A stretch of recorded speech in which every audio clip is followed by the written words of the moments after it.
प्यारी संगत सभिनी खां जय सदाराम। जय जय सदाराम। तो आरंभ करूं था प्यार श्रीमद् भगवत गीता जो 16वां अध्याय, दैवी तथा आसुरी स्वभाव।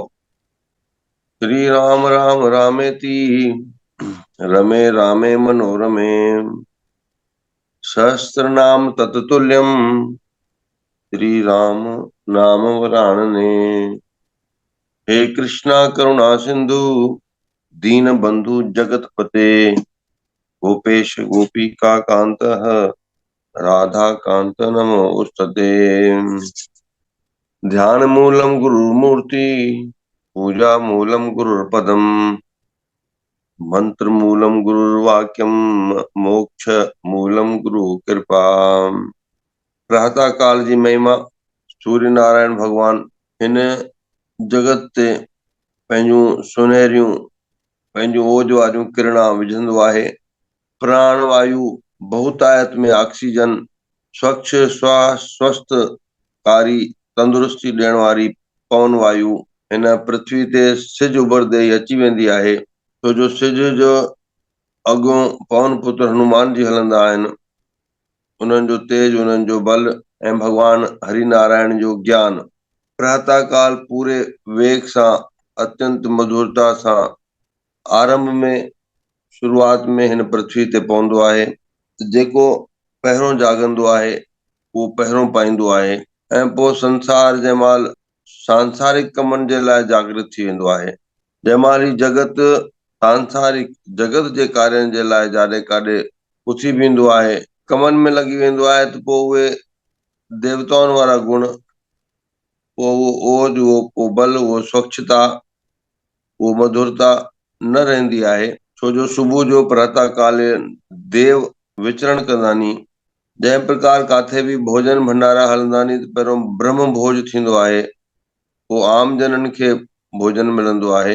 तूं ई इहा सुबुह वारी सुंदर खुराक पहिरियों सतपुरुषनि खे, ब्रह्म मुहूर्त वारनि खे, वरी प्रातः काल वारनि खे, वरी सुबुह वारनि खे प्राप्त थींदी आहे। ऐं पोइ जेको बचंदो आहे उहो ॾींहं जो हलंदो आहे, बाद में हलंदो आहे। पाण इहे सामान्य भाषा में इहे ॻाल्हियूं चई सघंदा आहियूं पाण खे सम्झाइण लाइ कि हे मन उथी जाग, हे मन उथी सिमरन कर, हे मन उथी भक्ति कर, हे मन उथी ज्ञान ॿुध, शास्त्र पढ़। त सुबुह सवेरे जा इहे गुण आहिनि।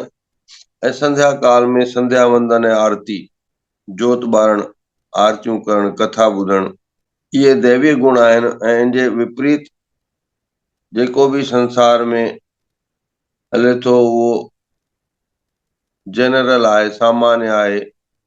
कोई विपरीत हले थो, शास्त्र विरुद्ध हले थो, तो आसुरी बि आहे उहो। तंहिं करे देवी ऐं आसुरी गुणनि जो वर्णन हिन अध्याय में थींदो। अचो त श्रीमद् भगवत गीता जे सुंदर गुणनि सां भरपूर अध्याय सां जुड़ंदासीं। श्री परमात्मने नमः। अथ षोडशो अध्यायः। श्री भगवान उवाच अभयम सत्वतम सशुद्धिर ज्ञान योग व्यवस्थितिः दानम दमश्च यज्ञश्च स्व अध्यायस्तप आर्जवम। उहो ई आहे जेका ॻाल्हि करूं पिया कि सात्विक बुद्धि, शुद्ध ज्ञान, योग, इहे जेके स्थितियूं आहिनि, ऐं हथ सां करण योग दान, दमन पंहिंजे मन खे मारण, यज्ञ करण, स्वाध्याय करण, इहे सभई जीवन जा महत्वपूर्ण अनमोल धन आहिनि जेके कमाइण खपनि। अहिंसा, सत्यम, क्रोध, त्याग, शांतिरपैशुनम, दया भूतेष्वलोलुप्तम, दया भूतेष्वलोलुप्तम, मार्दवम वीरम चापलम, तेज क्षमा धृति शौच, द्रोहो नातिमानिता, भवन्ति संपदम दैवीम अभिजातस्य भारत, अभिजातस्य भारत, दंभो दर्प अभिमानश्च क्रोध पारुष्वमेव च। अज्ञानम चाभिजातश्च पार्थ संपदम आसुरीम दैवी संपत्ति विमोक्षाया निम्बदायम आसुरी मता मा शुचः संपदम दैवीम अभिजातो असि पांडवा। ओम तत्सत। ओम तत्सत। जय जय श्री राम। सदगुरुदेव के श्री चरणों में कोटि कोटि वंदन प्रणाम। जैसे सदगुरुदेव ने सुंदर व्याख्या की कि प्रातः पहले ब्रह्म मुहूर्त फिर प्रातः काल, और हम सब सदगुरु की कृपा से बड़े ही भाग्यशाली हैं जो प्रातः काल में हमें एक बूस्ट मिल जाता है कि क्योंकि जो हम मॉर्निंग में करते हैं उसका प्रभाव दिन भर हमारे चित्त पर रहता ही है। तो जब सुबह सुबह भगवान की इस वाणी श्रीमद् भगवद गीता से जुड़ने का अवसर मिलता है तो वो एक सबको नहीं मिलता ये अवसर। पहले तो फिर भी 470 की स्ट्रेंथ मैक्सिमम रहती ही थी, लेकिन अब धीरे धीरे घटती जा रही है, क्योंकि हम बहुत बार कह भी चुके हैं कि संसद में वो बैठते हैं जिन्हें जनता चुनती है, लेकिन सत्संग में वो बैठते हैं जिन्हें जनार्दन चुनते हैं। तो हम सबको जनार्दन ने चुना है, उनकी कृपा है तो हम यहाँ बैठे हैं। हमारा ये हमें नहीं सोचना चाहिए कि हम अपने कोई बल से सत्संग में आके बैठे हैं। नहीं, दो चीजें बड़ी दुर्लभ है, एक तो हरि कृपा और एक हरि कथा। उनकी पहले कृपा हो गई, फिर उनकी कथा हरि कथा मिल गई, तो ये उनकी कृपा ही है, ये हमारे बल से कुछ नहीं होगा। ऐसा भी नहीं है कि हमने कोई अच्छे कर्म किए हैं, नहीं, ये सदगुरु की कृपा है। सदगुरु चाहते हैं कि इस जीव का कल्याण हो, तो बस उठा दिए, चलो बैठो सुनो भगवत गीता। तो बड़ा ही नेक्स्ट जो सुंदर अध्याय आज हम प्रारंभ करने जा रहे हैं, 16th अध्याय, दैवी तथा आसुरी गुण। उसमें पहले नंबर श्लोक में सबसे पहली क्वालिटी सात्विक बुद्धि की या दैवी गुणों में जो बता रहे हैं भगवान, जो भक्त के, जो आध्यात्मिक व्यक्ति के जीवन में हमें देखी जाती है, वो है अभयम, यानी भय का सर्वथा अभाव, जिसे कोई भय नहीं है। लेकिन मूल में अगर हम देखें तो भय का कारण क्या बनता है? भय का कारण ही कर्म बनता है। कि जैसे एक दृष्टांत एग्जाम्पल हम दें कि अगर कोई ट्रेन में ट्रेवल कर रहा है और उसने टिकट नहीं ली है, तो वो बार बार देखेगा कहीं वो काला कोट वाला टीसी तो नहीं आ रहा, कहीं वो काले कोट वाला टीसी तो नहीं आ रहा, बार बार डरेगा, घबराएगा। कई लोग तो वॉशरूम चले जाते हैं। क्यों? क्योंकि टिकट नहीं खरीदा है। लेकिन जिसने टिकट खरीदा है वो बड़े ही आराम से बैठेगा, और एक क्या 10 काले कोट वाले आ जाए उसे कोई फर्क नहीं पड़ता, क्योंकि उसे कर्म किया है, उसे टिकट ली है, उसका कर्म अच्छा है। और जिसे टिकट नहीं लिए वो भी उसका कर्म है। तो ऐसे ही अगर हम हमारे जीवन में हमने हमेशा अच्छे कर्म किए हैं तो हम अभय रहते हैं। अगर हमने भगवान का आश्रय लिया है, जो जिनके चरण ही अभय प्रदान करने वाले हैं, तो उन्हें किसी बात की कोई चिंता नहीं होती, कोई भय नहीं होता। तो मूल में हमारा कर्म ही भय का कारण बन जाता है। तो कई प्रकार के भय बताए गए हैं। पहला तो भय बताया गया कि अस्तित्व का ही भय होता है ना, कि मैं रहूंगा भी कि नहीं। एक छोटे बच्चे के अंदर भी ये पाया जाता है। कहीं उसको अचानक से कुछ वो गिरने वाला होता है तो जोर जोर से रोने लगता है। क्यों? क्योंकि उसे लगता है कहीं मुझे कुछ हो ना जाए। तो एक अस्तित्व का भय ये हम सबके अंदर है। फिर एक भय होता है कि जो हमने समाज में प्रतिष्ठा कमाई है, जो हमने स्टेटस पावर लिया है, जो हमारे पास एक पोजीशन आया है, कहीं वो हमारे हाथ से ना छूट जाए, है ना। ये तो रहता है ना कि हमने स्पेशली देखो पावर, कोई बड़े पोजीशन पे बैठना या वहां तक पहुंचना कोई बड़ी बात नहीं होती है, लेकिन उसको मेंटेन करना, जैसे हम नरेंद्र मोदी का एग्जाम्पल लें, भाई प्राइम मिनिस्टर तो बन गए लेकिन उसको मेंटेन करना वो बड़ी एक चैलेंज होता है व्यक्ति के लिए। तो एक भय हमारे अंदर होता है कि जो हमने पोजीशन, पावर, स्टेटस इस समाज में अपना बनाया है, कहीं उससे हम नीचे ना गिर जाए। दूसरा भय होता है संपत्ति खो देने का भय, है ना? धन को खोने का भय, कि अगर हम धनी हैं तो उसे खोने का डर रहता है, और अगर हमारे पास धन नहीं है तो वो एक अलग प्रकार का भय है। एक होता है लोग क्या कहेंगे, होता है ना, हम हर बार डरते हैं कि अरे लोग क्या कहेंगे, लोग क्या कहेंगे। तो पब्लिक ओपिनियन का भय रहता है। स्पेशली ये जो बॉलीवुड के सेलिब्रिटीज होते हैं, उनको ये भय सबसे ज्यादा सताता है। उसके बाद मनोवैज्ञानिकों ने बड़ी रिसर्च करने के बाद बताया कि सबसे बड़ा भय व्यक्ति के अंदर होता है तो वो है पब्लिक स्पीकिंग, यानी 4 लोगों के सामने बैठ के बात करना।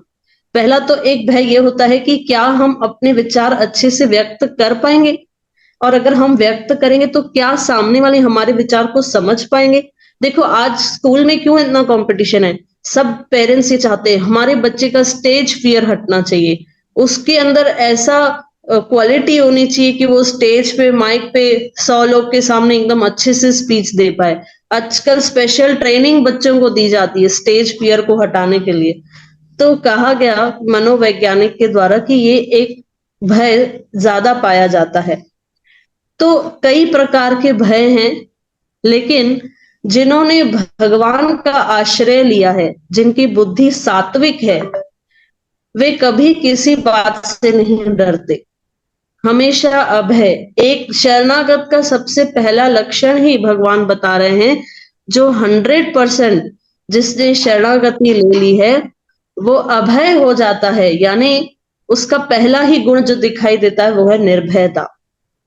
क्यों? क्योंकि जिसका उससे आश्रय लिया है वो अपने आप में ही पूर्ण है, और भगवान सदगुरु हमेशा तत्पर रहते हैं अपने भक्तों की रक्षा करने के लिए। तो किस बात की चिंता?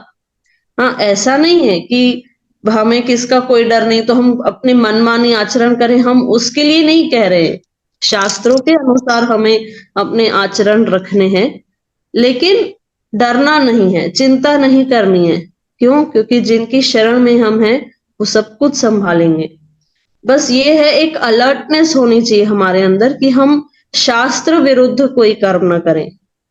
अगर हम शास्त्रों के अनुसार चलेंगे तो अगर हमारे कर्म अच्छे हैं तो आज नहीं तो कल हमें फल मिलेगा, और भय की कोई बात नहीं आती। जैसे हमें, अगर हम अपने जीवन का अनुभव बताएं तो शरणागति में कितनी शक्ति है, ये हम बहुत छोटी उम्र से ही हमने अनुभव कर लिया था। हमारा एडमिशन नए स्कूल में हुआ था, कॉन्वेंट स्कूल था, सब बच्चे बहुत अच्छी इंग्लिश बोलते थे और हमें उतनी इंग्लिश उस समय बोलने नहीं आती थी। तो सारे बच्चे हम पर हंसते थे कि देखो ये तो इंग्लिश में नहीं बात कर सकती, एक न्यू स्टूडेंट है, ये पता नहीं कौन से लो लेवल के स्कूल से आई है, हम तो बहुत हाई लेवल स्कूल में पढ़ते हैं, हमारे स्कूल में हमेशा इंग्लिश में कन्वर्सेशन होता है। तो उस समय हम जब भी जाते थे स्कूल में तो घबरा के जाते थे, डर के जाते थे कि नहीं, सब लोग तिरस्कार, क्रिटिसाइज करते हैं, सब बच्चे हमसे बात करना पसंद नहीं करते, कोई हमारे साथ बैठना नहीं पसंद करता। लेकिन इस समय फैमिली का बहुत बड़ा रोल होता है कि उस घर के बड़े कैसे उस बच्चे को ट्रेन करते हैं, क्या उसके मनोबल को गिराते हैं या फिर उठाते हैं। ये या तो पेरेंट्स के हाथ में होता है या तो दादा दादी रहते हैं घर के बड़े। और हम बड़े ही भाग्यशाली अपने आप को समझते हैं, क्योंकि हम अपनी दादी को एक बात में कभी नहीं भुला पाएंगे, क्योंकि हमारी दादी थी जिन्होंने हमें सदगुरु से जोड़ा था। उस समय हमारी दादी ने हमें एक फोटो दिया था, हमारे पास वो आज भी है। हम उस समय 6th क्लास में थे। हम आप सबको स्क्रीन पर भी दिखाएंगे, ये हमारे सदगुरुदेव का फोटो जो हम 6th क्लास से हमारे पास रखे हैं। तो ये हमारी दादी ने हमें दिया था कि बेटा आप इस फोटो को अपने पास रखो। तो हम हमेशा ऐसे पेपर में इसको लपेट के रखते थे। अच्छा, फिर क्यों दी दादी? दादी ने कहा जब भी आपको डर लगे, स्कूल में रोना है, आपके पास हिम्मत ना हो किसी को फेस करने की ना, आप बस इन्हें देख लेना, ये आपको सारी हिम्मत दे देंगे, ये आपको सब कुछ दे देंगे, आपको बिल्कुल रोना नहीं है। क्योंकि मैं बहुत रो रो के जाती थी। अच्छा, मैं आती भी थी तो मैं बहुत घबराई हुई रहती थी, डिप्रेस रहती थी कि नहीं, मैं कैसे करूंगी, मैं इन लोग को कैसे फेस करूंगी। क्योंकि ना ये जो समाज है ना, ये किसी को नहीं छोड़ेगा। जिसमें कहीं भी कोई कमी दिखाई दे दी, ये वहीं पॉइंट आउट करता है। ये समाज की एक पता नहीं क्यों ऐसा है सोसाइटी में। तो उस समय कई बच्चों को ऐसे होता है ना, बहुत बड़ी फैमिली से आते हैं तो अपने आप को ज्यादा 30 मार खान समझते हैं, तो यही वाला वहां केस था। तो हमारी दादी ने हमसे वही कहा कि बेटा कुछ भी हो जाए, ये याद रखना कि ये आपके साथ हमेशा है, और जब तक ये आपके साथ है ना, तब तक आप हर जंग जीतते जाओगे। बस आप हमारी बात को नोट कर लो, इस पर विश्वास कर लो। आप बिल्कुल भयभीत मत हो, रो मत, इन्हें आप अपने साथ रखो। तो हम तब से ये फोटो संभाले हैं। और हमारी एक आदत रहती थी कि हम बुक में एक पेपर में लपेट के इस फोटो को रख के जाते थे। और आज सबको वो रिजल्ट दिखाई दे रहे हैं। हमें कुछ ज्यादा बताने की जरूरत नहीं कि उनकी क्या क्या कृपाएं हुई हैं हमारे ऊपर। जितना वर्णन करेंगे तो शायद पेपर पेन कम पड़ जाएगा, उतना वो मतलब ऐसा है, हम खुद कपकपा रहे हैं अभी भी जब हम उनकी महिमा का गान कर रहे हैं। क्योंकि सदगुरु देव की महिमा का गान करना, ये इस वाणी में वो सामर्थ्य नहीं है, वो केवल अनुभव किया जा सकता है। और हम अकेले नहीं होंगे, यहाँ 170 लोग बैठे हैं, तो उनमें से सारे के सारे ये लोग होंगे जो इनकी महिमा जानते हैं, और जो जानते हैं कि इनकी शरण में आने के बाद कैसे हम अभय हो जाते हैं।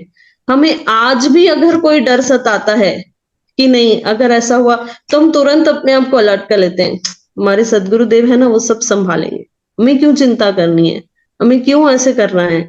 वो बैठे हैं, वो देख रहे हैं, वो समझ रहे हैं, वो मुझसे ज्यादा मेरा भला सोचेंगे। मैं जितना नहीं सोच पाऊंगी वो मेरे लिए सोचेंगे। अरे एक साधारण माता पिता भी उतना अपने बच्चों की भलाई नहीं कर पाते हैं जितने सदगुरु देव कर सकते हैं। तो ये अलग ही उनकी शुरू से हमारे ऊपर कृपा रही है। मतलब जब हम बहुत छोटे थे तब से ही सदगुरु देव की अपार कृपा है। और फिर आगे चल के तो सदगुरु स्वयं नवम ज्योत के रूप में आए जीवन में, तो बहुत बड़ा बदलाव आया। तो सबसे पहली क्वालिटी अभय है। तो हमें नहीं लगता कि यहाँ जो भी 170 लोग बैठे हैं उनके अंदर किसी बात का कोई भय होगा, क्योंकि वहां इंदर भैया इमोशनल हो गए आपकी आंखों के आंसू यहाँ तक दिखाई दे रहे हैं। उनकी कृपा ही ऐसी है। क्योंकि जिन जिन के साथ क्योंकि हमें अभी भी याद है, हम बहुत छोटे थे जब हमने रायपुर में सदगुरु देव के दर्शन किए थे, और उन्हीं का आशीर्वाद था। उन्होंने ही कहा था कि बेटा आपको जिस स्कूल में एडमिशन की इच्छा है आपको मिल जाएगी और आपका विकास होगा। आप माता साहब की खट साहब के नीचे जाइए और प्रार्थना कीजिए। और हम जस्ट जैसे ही बाहर निकले हमें फोन आ गया था कि आपका एडमिशन हो गया है। तो उनकी ही कृपा थी, कहीं ना कहीं वो विकास आना था लाइफ में। हालांकि बहुत मुश्किल दौर था। तो कई हमारी लाइफ में ऐसे फेजेस आए हैं जब बहुत ही मुश्किल समय आया, लेकिन हमने पूरा पूरा ये अनुभव किया है कि अष्टम सदगुरु दातार अंदर से हमेशा उन्होंने वो मार्गदर्शन दिया है कि नहीं ऐसे मत करो, ये करो, ऐसे नहीं करो, ये करो। तो अंदर बैठ के जो उन्होंने मार्गदर्शन दिए हैं वो तो हम अपनी वाणी से भी नहीं सकते हैं। उसके बाद भगवान कह रहे हैं कि शुद्ध जो दैवी गुण होते हैं जिनके अंदर, उनके अंदर एक अलग ही निर्मलता होती है, सरलता होती है। जैसे गंगा का पानी निर्मल है, ऐसे ही उस मतलब आध्यात्मिक व्यक्ति का जीवन निर्मल हो जाता है। आगे भगवान ज्ञान योग के बारे में कह रहे हैं कि ज्ञान योग व्यवस्थित ही, यानी बड़ी मैच्योरिटी से वो व्यक्ति अपने जीवन में आगे बढ़ता है, बड़ी समझदारी से अलर्ट होकर अपने जीवन में कार्य करता है। उसके बाद आगे क्वालिटी बताए दान। तो दान यानी देखो यज्ञ, एक दान को भी हम यज्ञ कहते हैं। क्यों? क्योंकि यज्ञ में हम समर्पण भाव लाते हैं। वो हमें पूरा उसका संस्कृत उच्चारण तो नहीं आ रहा, लेकिन लास्ट में कहते हैं ना, जब हम स्वाहा करने से पहले इदम न मम, मतलब ये सब कुछ मेरा नहीं है, ये बोलने की अगर शक्ति को ही प्रदान करता है तो वो यज्ञ प्रदान करता है। तो जब हम यज्ञ में अर्पण तो कर देते हैं, हमें ऐसे लगता है कि हमने दिया, लेकिन वो कई गुना मल्टीप्लाई होके ठाकुर जी हमें वापस देते हैं। तो दान को भी एक यज्ञ कहा गया। ये मुट्ठी खोल के देना, ये सबके बस की बात नहीं होती है ना, कि मैं दे दूंगा तो मेरे जीवन में कमी पड़ जाएगी, अरे मैं इसको ये दान दूंगा तो फिर मैं क्या करूंगा, मेरे पास क्या रहेगा। तो ये मुट्ठी ना जल्दी खुलती नहीं है। तो भगवान कह रहे हैं कि जो सात्विक है वो दानी होता है। आगे भगवान कह रहे हैं स्वाध्याय। स्वाध्याय का मतलब होता है शास्त्रों के माध्यम से अपना स्वयं की स्टडी करना। जैसे हम शास्त्र पढ़ रहे हैं तो हम जैसे जैसे भगवत गीता में आगे बढ़ रहे हैं तो हम खुद अपना एनालिसिस खुद कर सकते हैं कि मैं कितना पानी में हूं। तो भगवान कह रहे हैं कि जब आप शास्त्रों के अनुसार अध्ययन करके अपनी स्वयं की स्टडी करते हो तो वो होता है स्वाध्याय। तो प्रत्येक व्यक्ति, जैसे स्वामी विवेकानंद ने एक बड़ी सुंदर बात कही, हम हमेशा ना बाहर की तरफ ज्यादा देखते हैं कि नहीं ये ऐसा है, ये ऐसा है, अपनी शुद्धि स्वाध्याय स्वाध्याय हम करते ही नहीं है। अगर हर व्यक्ति, स्वामी विवेकानंद ने कहा, प्रत्येक व्यक्ति अगर अपने घर का आंगन स्वच्छ रखने लग जाए तो पूरा देश ही स्वच्छ हो जाएगा। यानी अगर हर व्यक्ति अपने अंदर के गुणों को बाहर निकाले, दूसरों के अवगुणों को ना देखे, तो हमेशा ही वो व्यक्ति को सब में वो गुण ही दिखाई देंगे। आगे भगवान ने कहा तप। तो तप यानी अपनी लाइफ में एक सिंसियरिटी से आगे बढ़ना। ऐसा नहीं है, तप का मतलब सिर्फ आध्यात्मिक रूप से नहीं, भौतिक रूप से भी कोई डिसिप्लिन्ड है, बहुत ही सिंसियरली अपना फोकस पे, अपने लक्ष्य पर काम कर रहा है, तो वो भी उसका एक तप है। तो हम अपने आध्यात्मिक जीवन में इसे कैसे अप्लाई करेंगे कि हम कितनी सिंसियरिटी से अपने नाम जप को करते हैं, कितनी सिंसियरिटी से हम अपने ठाकुर जी, अपने सदगुरु देव के लिए समय निकालते हैं। ये भी एक तप है। अब इतना ठंडा मौसम है, ये तो हम लोग के बच्चे हैं स्कूल में तो हम उठते हैं, लेकिन यहाँ कई लोग हैं जिनके बच्चे नहीं है स्कूल में जाने वाले, बड़े हो गए हैं, लेकिन फिर भी अपनी नींद, अपनी निद्रा को त्याग कर बैठे हैं ना। ये भी एक प्रकार की तपस्या है कि आप अपने आप को, आप अपने आप में विकास लाना चाहते हैं, तो ये सब विकारों को छोड़कर हम बैठे हैं। उसके बाद आगे भगवान कह रहे हैं सरल होता है वो व्यक्ति। आर्जवम, आर्जवम मतलब सरल। मन, वाणी और व्यवहार, ये तीनों जब एक जैसे काम करते हैं तो हम कहते हैं कि वो व्यक्ति बड़ा सरल है। यानी जो मन में है वही उसकी वाणी में है, और फिर जो वाणी में है वही उसके आचरण में भी आ गया है, तो वो है आर्जवम। उसके बाद आगे भगवान ने कहा सत्य। सत्य यानी जो सनातन है, जो शाश्वत है। सत्य केवल भगवान ही है, ये सब तो संसार में जो भी है ये सब मिथ्या है। उसके बाद आगे भगवान कह रहे हैं कि अहिंसा, सत्यम, क्रोधस, त्याग, शांतिरपैशुनम। तो अहिंसा, हम एक पॉइंट मिस कर गए। अहिंसा, अहिंसा मतलब मन, वाणी, शरीर, किसी से भी किसी को कोई कष्ट ना देना। होता है कभी कभार ऐसे कि हम शरीर से तो नहीं दे रहे हैं, लेकिन अपने वचन, अपनी वाणी से किसी का दिल दुखा देते हैं। अच्छा, वाणी से भी नहीं कर रहे हैं तो मन में सोचते हैं अच्छा इसके साथ भी ऐसा होगा ना तब पता चलेगा। आखिर तो हम बदले की भावना रख ही रहे हैं ना, मन से तो उसका हम अमंगल चाह रहे हैं। तो ये भी एक प्रकार की अहिंसा है। तो जब हम अपनी वाणी को यूज करें तो बड़ी सोच समझ के यूज करें, जितना हम कम इधर उधर की बातें करेंगे। इसीलिए भगवान ने कहा सत्यम, यानी वही बात करो जो आपका भी कल्याण करे और सामने वाले का भी कल्याण करे। तो जो अलर्ट हो जाएगा वो जबरदस्ती की यहाँ वहां की निंदा नहीं करेगा, जब भी बैठेगा तो भागवतिक चर्चा करेगा, दूसरों के विकास के बारे में बात करेगा। तो जैसे हम पैसे खर्च करते हैं तो कितने अलर्ट हो जाते हैं कि हम पैसे निकाल रहे हैं, भाई इतनी मेहनत से हमने कमाए हैं, कहीं हमारा 100-500 इधर छूट तो नहीं गया। तो हम कितने अलर्ट हो जाते हैं। तो अपनी वाणी में भी हमें उतना अलर्ट होना पड़ेगा। जब हम अपने शब्दों को यूज करें तो बड़े अलर्ट होकर करें कि कहीं हमारे किसी शब्द से किसी को कोई तकलीफ तो नहीं पहुंचेगी। आगे भगवान कह रहे हैं अक्रोध। क्रोध का अपोजिट अक्रोध, यानी तुरंत नहीं रिएक्ट करेगा। क्रोध का भी एक यूज करने का, जैसे अगर कोई संत महात्मा अपने शिष्य पर क्रोध कर रहे हैं तो वो उसके विकास के लिए कर रहे हैं, उसके कल्याण के लिए कर रहे हैं। अगर माता पिता अपने बच्चों पर क्रोध कर रहे हैं, गुस्सा कर रहे हैं, तो वे चाहते हैं कि हमारा बच्चा ऊपर उठे, उसका विकास हो, वो आगे बढ़े, तभी क्रोध कर रहे हैं। लेकिन भगवान कह रहे हैं अक्रोध, यानी फालतू का क्रोध नहीं आता। कोई बिना वजह कोई कारण के होता है ना, कई लोग कोई कारण नहीं, कोई वजह नहीं है, तभी भी गुस्सा करते रहते हैं। सारा दिन जो अंदर है वही तो बाहर आएगा ना, अंदर ही भरा पड़ा है क्रोध। लेकिन ना, क्रोध की अपनी सत्ता नहीं होती, आप ये भी ध्यान रखना। शास्त्रों के अनुसार बताया गया कि क्रोध की अपनी कोई सत्ता नहीं है। क्रोध का जो मूल है वो है इच्छाएं, वो है कामनाएं। जब हम अनुकूल हमारे सब होता है, जब हमारी इच्छा पूरी होती है तो हमें राग हो जाता है। लेकिन जब हमारे प्रतिकूल यानी हमारे अपोजिट कुछ होता है, जो हमें चाहिए वो नहीं मिला, तो फिर क्या होता है? क्रोध उत्पन्न होता है, द्वेष होता है। और इच्छा कहां से आई? फिर इच्छा का भी मूल बताया गया अहंकार। अहंकार मतलब मैं ये शरीर हूं, ये मान लेना, तब जाके इच्छा आएगी, और इच्छा पूरी नहीं होगी तो क्रोध आएगा। तो इसीलिए कहते हैं कि अपने इस मैंपन को मारो, यानी ये समझ जाओ कि ये मैं शरीर नहीं हूं, मैं आत्मा हूं। अपने रियल आइडेंटिफिकेशन को हमें समझना है। तो अक्रोध। उसके बाद भगवान ने कहा त्याग।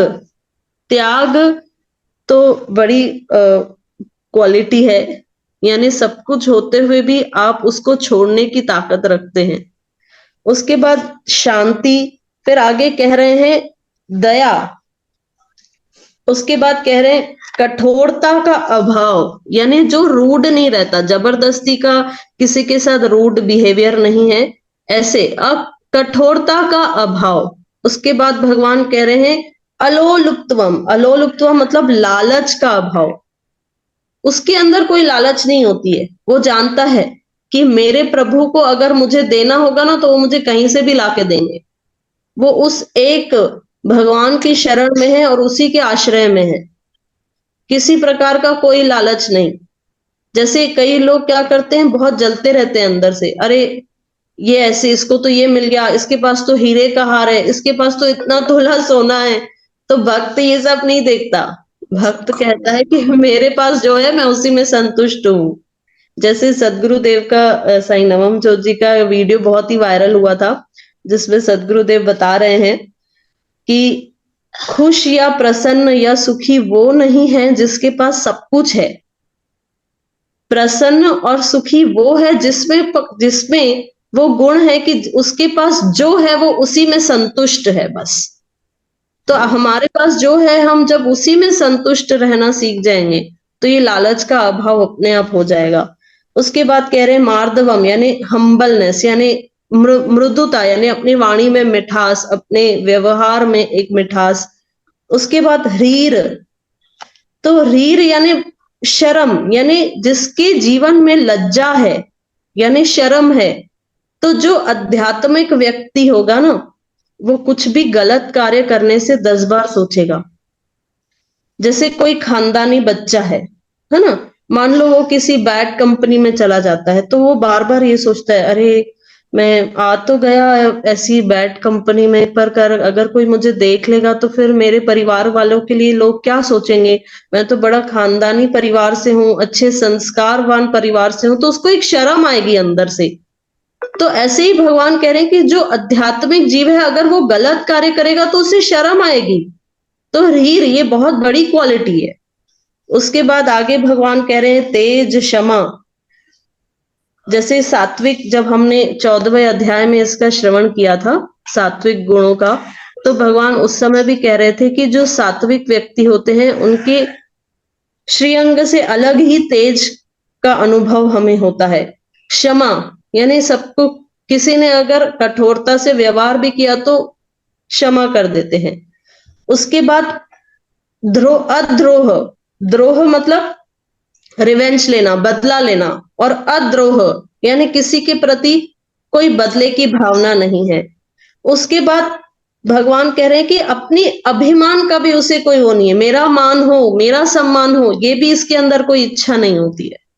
क्योंकि मेरा सम्मान हो, मेरा अभिमान हो, मेरी प्रतिष्ठा बढ़े, तो वो तो हम, भगवान हमें केवल प्रतिष्ठा रूपी चॉकलेट से ही खुश कर दिए। लो, मैंने तो, तुम चाहते थे कि तुम्हारी प्रतिष्ठा बढ़े, मैंने तुम्हें प्रतिष्ठा रूपी चॉकलेट दे दी, अब तुम उसी में खुश रहो, मैं नहीं आने वाला।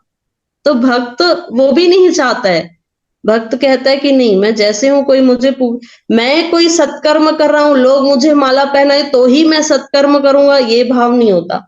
मैं सत्कर्म कर रहा हूं, मेरे ठाकुर जी देख रहे हैं और मुझे वही, मेरे ही ठाकुर जी चाहिए, बस और कुछ नहीं चाहिए, ये भाव होता है। उसके बाद भगवान आसुरी गुणों के बारे में बताते हैं चौथे नंबर श्लोक से। दंभ, घमंड, अभिमान तथा क्रोध। तो दंभ यानी दिखावापन, कि हम दिखावा ना, जो आसुरी व्यक्ति होते हैं बड़े दिखावा करते हैं। उसके बाद कह दर्पो, दर्प यानी मैं जो कर रहा हूं वही सही है, बाकी जो करते हैं वो गलत है, ये आसुरी गुण होता है। उसके बाद कह रहे हैं अभिमान, यानी जिसके, ये तो बहुत, इनके ऊपर क्या ही ज्यादा व्याख्या करें। अभिमान, क्रोध, पारुष्य यानी कठोर होते हैं, अपने वचन से हमेशा किसी ना किसी को दिल दुखाते रहते हैं। अज्ञानी होते हैं, उन्हें ऐसे लगता है हमने बड़ी डिग्री हासिल कर ली, हमें सब कुछ पता है। उनके सामने कोई अच्छी बातें बताओ भी, भगवान के बारे में बताओ भी, तो भी वो उसे एक्सेप्ट नहीं करेंगे। नहीं, आई नो एवरीथिंग, मुझे सब पता है, मुझे मत समझाओ। तो उसके बाद भगवान कह रहे हैं कि जो दैवी गुण होते हैं वो मोक्ष की ओर ले जाते हैं, और जो आसुरी गुण होते हैं वो हमें बंधन में बांधते हैं। आखिरी 5वें नंबर श्लोक में भगवान कह रहे हैं दैवी संपदा मुक्ति के लिए और आसुरी आसुरी संपदा बंधन के लिए मानी गई है। इसीलिए हे अर्जुन, तू शोक मत कर, क्योंकि तू दैवी संपदा को लेकर उत्पन्न हुआ है। भगवान कह रहे हैं तू क्यों चिंता कर रहा है, तू तो दैवी गुण वाला है। अर्जुन को थोड़ा मोटिवेट कर रहे हैं भगवान। तो सदगुरुदेव की कृपा से वाणी को यहीं विश्राम देंगे। ठीक है, धन्यवाद। अति सुंदर। पाण भक्तन खे इन अध्याय सां इहो संदेश मिले थो पियो, या प्रेरणा मिले थी पई, इहो ज्ञान मिले थो पियो। पंहिंजे पाण में गुण वधायूं, गुण वधायूं, ऐं सिर्फ़ गुणशील थी करे पंहिंजे जीवन जो व्यवहार करूं, त पोइ असांजे मन में विपरीत यानी अवगुण न ईंदा, अभिमान न ईंदो, दंभ अहंकार न ईंदा।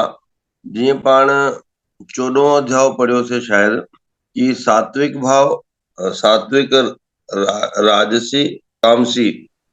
त अगर कंहिं इंसान में ये मिक्स हूंदा नी, गुण भी आहिनि अवगुण भी आहिनि, सात्विक भी आहे, धर्म कर्म ते बि हलंदो आहे, विर्त इत्यादि बि रखंदो आहे, पर वरी वापसि खाधा पीता बि खाईंदो आहे, ॿियनि हेठनि माण्हुनि सां उथवे बि कंदो आहे, धंधेदारी में बि लोभ या कूड़ सच सां कमाईंदो आहे।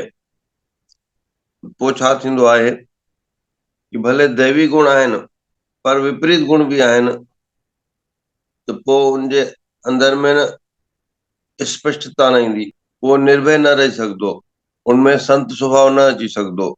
संत स्वभाव थियण जे लाइ, पूर्ण संतोषी थियण जे लाइ, पूर्ण अभय थियण जे लाइ, निडर थियण जे लाइ इंसान खे पंहिंजा गुण खूब वधाइण खपनि, ऐं पोइ उन्ही गुणनि जो अभिमान बि न थींदो, है न।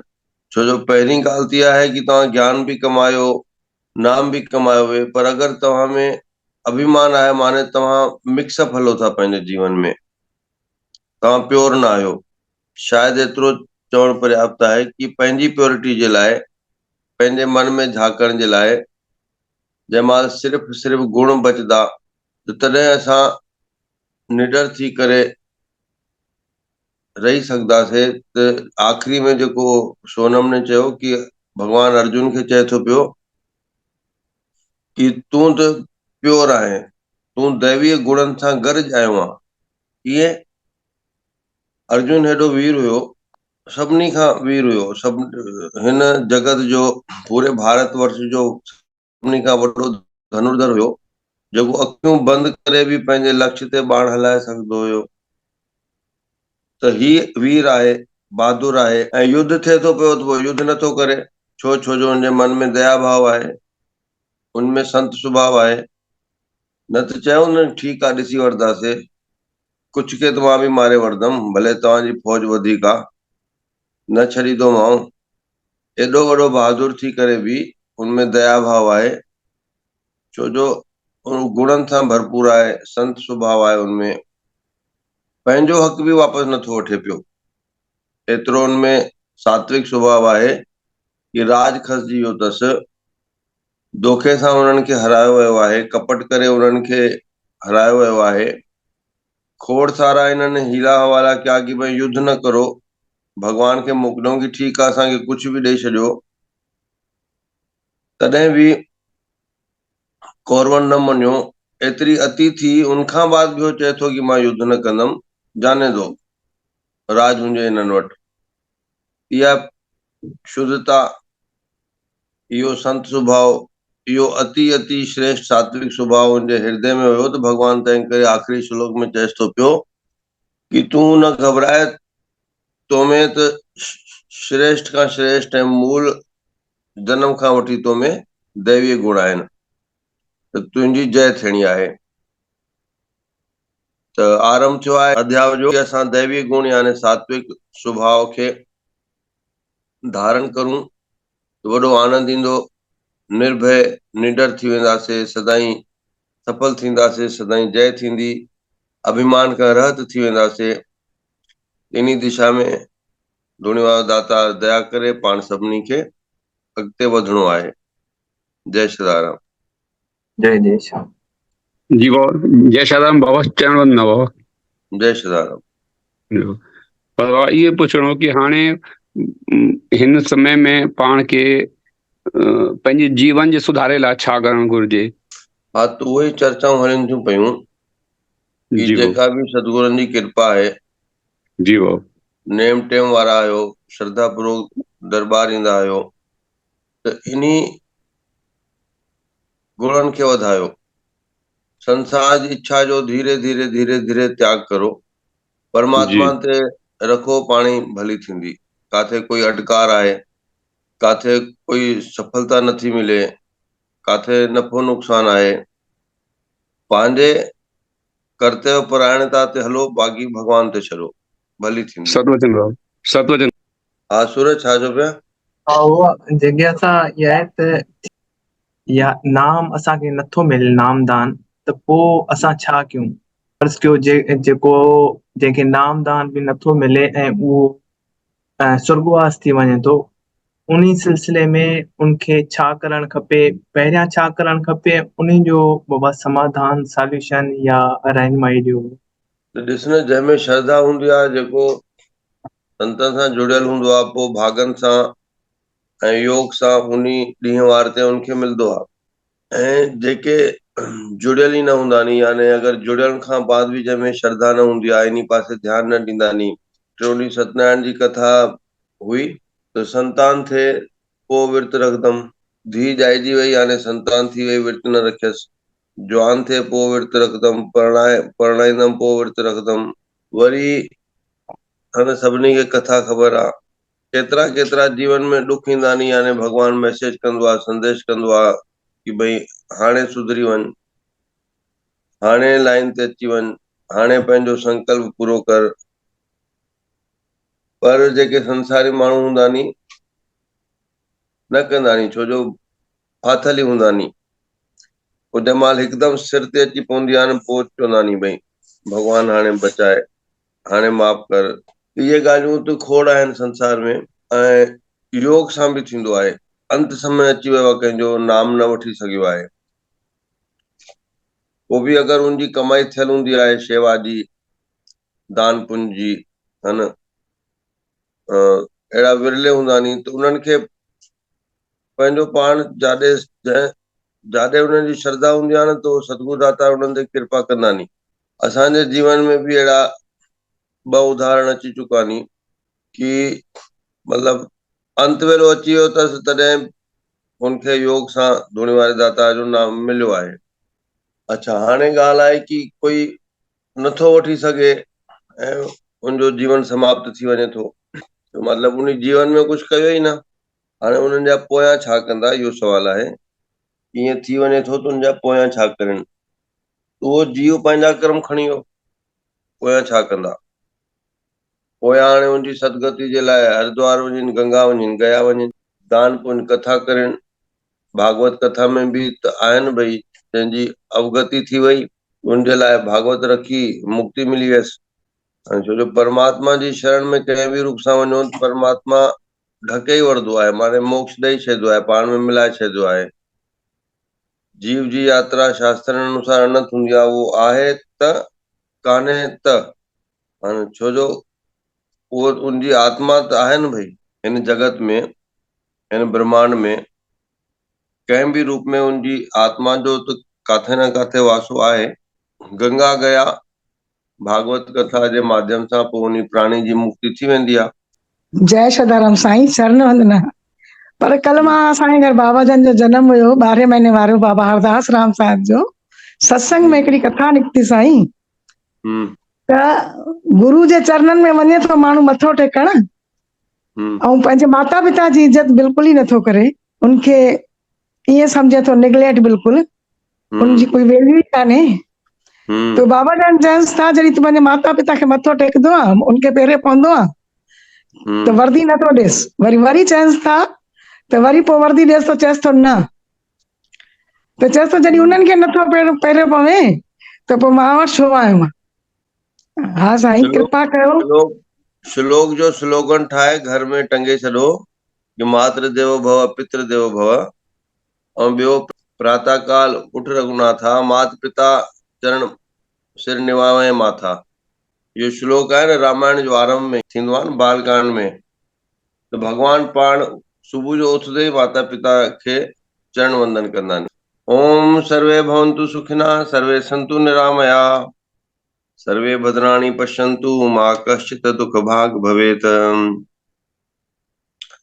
ओम पूर्णमदः पूर्णमिदं पूर्णात् पूर्णमुदच्यते, पूर्णस्य पूर्णमादाय पूर्णमेवावशिष्यते, पूर्णमेवावशिष्यते। ओम शांति शांति शांति। ओम।